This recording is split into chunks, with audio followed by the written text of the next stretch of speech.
بسم اللہ الرحمن الرحیم۔ حضرت عثمان غنی کی سخاوت۔ بے مثال قربانیاں حضرت عثمان بن عفان کی سخاوت تاریخ اسلام میں سنہری حروف سے لکھی جائے گی۔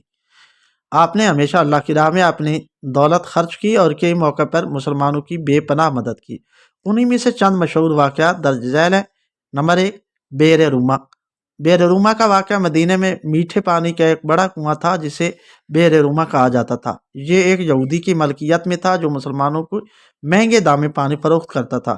نبی اکرم صلی اللہ علیہ وآلہ وسلم نے فرمایا، جو شخص بئر روما خرید کر مسلمانوں کے لیے وقف کر دے گا، اللہ تعالیٰ اسے جنت عطا فرمائے گا۔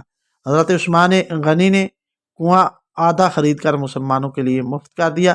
جب یہودی کو نقصان ہونے لگا تو اس نے باقی آدھا بھی بیچ دیا اور حضرت عثمان نے پورا کنواں مسلمانوں کے لیے وقف کر دیا۔ نمبر 2، غزوہ تبوک کے موقع پر مالی مدد۔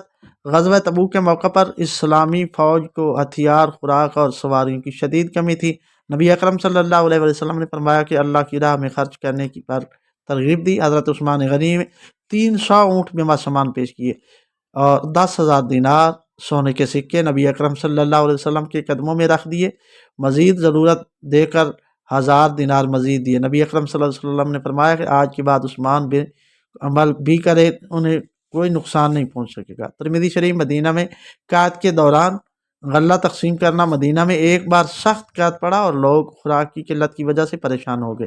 اسی دوران حضرت عثمان کا ایک تجارتی قافلہ شام سے پہنچا جس میں بڑی مقدار میں غلہ اور دیگر سامان تھا۔ مدینے کے تاجر آئے اور کہا، ہم آپ کو 100% منافع دیں گے، ہمیں یہ غلہ بیچ دیں۔ حضرت عثمان نے فرمایا، مجھے اس سے زیادہ دینے والا مل گیا ہے۔ تاجروں نے حیران ہو کر کہا، ہم سے زیادہ کون دے سکتا ہے؟ حضرت عثمان نے ارشاد فرمایا کہ اللہ نے ہر نیکی میں 10 گنا زیادہ ثواب دینے کا وعدہ فرمایا ہے، میں یہ سارا غلہ اللہ کی راہ میں مفت تقسیم کرتا ہوں۔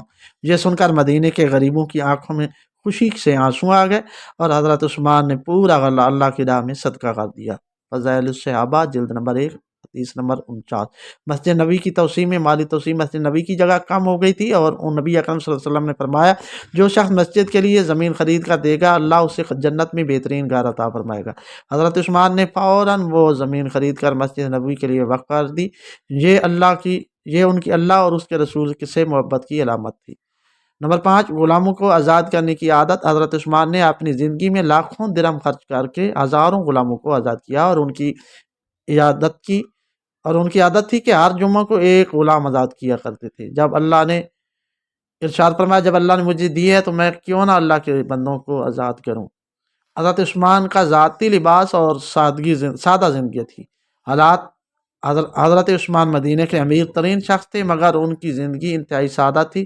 ان کے کپڑوں میں اکثر پیوند ہوتے تھے، گھر میں عام کھانے پر گزارا فرماتے، خلیفہ ہونے کے باوجود عام لوگوں کی طرح زمین پر بیٹھتے، خود کھجور کے باغات میں کام کرتے اور مزدوروں کی مدد کرتے۔ جب لوگوں نے پوچھا کہ امیر المومنین آپ ہونے کے باوجود ایسا سادہ لباس کیوں پہنتے ہیں، تو حضرت عثمان نے فرمایا، میرا لباس میری عاجزی اور سادگی کی علامت ہے، میں نہیں چاہتا کہ میرا دل دنیا کی محبت میں گرفتار ہو جائے۔